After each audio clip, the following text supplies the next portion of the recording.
1 matin. Et pour conclure, comme tous les matins, le zapping politique. Bonjour Dimitri Vernet. Bonjour à tous. 3 jours après l'attaque des terroristes du Hamas en Israël, l'émotion est toujours aussi grande dans le monde. En France également, on témoigne ces images à Paris hier où des milliers de personnes se sont rassemblées en soutien à Israël, en présence de plusieurs personnalités politiques, de gauche, de droite et du gouvernement, mais également de l'ancien président de la République, Nicolas Sarkozy. Toute personne dotée d'un minimum d'humanité n'a pu qu'être bouleversée par les images que l'on a vues. Des femmes, des enfants, des civils, des innocents sont aujourd'hui pris en otage. C'est inacceptable. Cependant, seul un député insoumis était présent à ce rassemblement organisé par le CRIF. Une absence sûrement expliquée par la nouvelle prise de position de Jean-Luc Mélenchon qui a reproché à l'institution juive de s'aligner sur le gouvernement d'extrême droite israélien. Un tweet une nouvelle fois très controversé qui s'ajoute aux différents propos ambigus des LFI ne condamnant pas ces actes terroristes. Alors même si l'insoumis Manuel Bompard a préféré tempérer hier sur France 2. Ma condamnation et ma compassion d'abord pour les victimes. Et victimes israéliennes, vous avez cité le chiffre, victimes palestiniennes. Cette nouvelle attaque de Jean-Luc Mélenchon est une honte pour Marine Le Pen.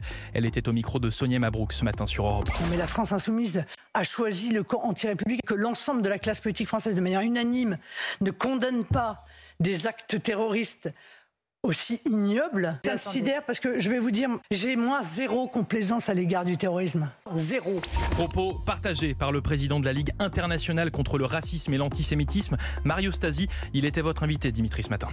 La lecture des tweets atterrantes, effrayantes, nous permet de cibler le Parti des indigènes de la République, par exemple. Et encore une fois, les propos haineux sont du côté de Jean-Luc Mélenchon. Une stratégie de Jean-Luc Mélenchon qui interroge au sein même de son groupe, mais qui ne surprend pas Éric Zemmour, le patron de Reconquête sur CNews hier. C'est une stratégie. Jean-Luc Mélenchon a compris qu'aujourd'hui, à gauche, il n'y avait plus d'électorat sans les musulmans, il n'y avait plus de gauche sans le peuple islamo-gauchiste. Faudrait-il rappeler à Jean-Luc Mélenchon que derrière ces phrases, ces sorties, il y a surtout des hommes, des femmes, des enfants israéliens et des images d'horreur. Je vous propose d'écouter ce témoignage glaçant du jeune israélien qui a appris la mort de sa grand-mère sur les réseaux sociaux. Les terroristes ont posté une image de son corps mort sur sa propre page Facebook.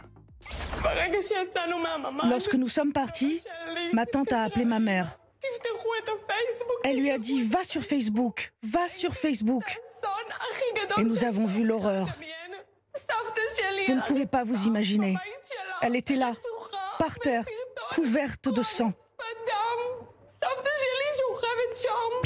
Voilà, ça c'est l'épreuve morale qui attend Israël et dont parlait Vincent Hervouet dans son édito ce matin, que je vous invite à réécouter sur europe1.fr ou sur les réseaux sociaux. Merci beaucoup Dimitri Vernet.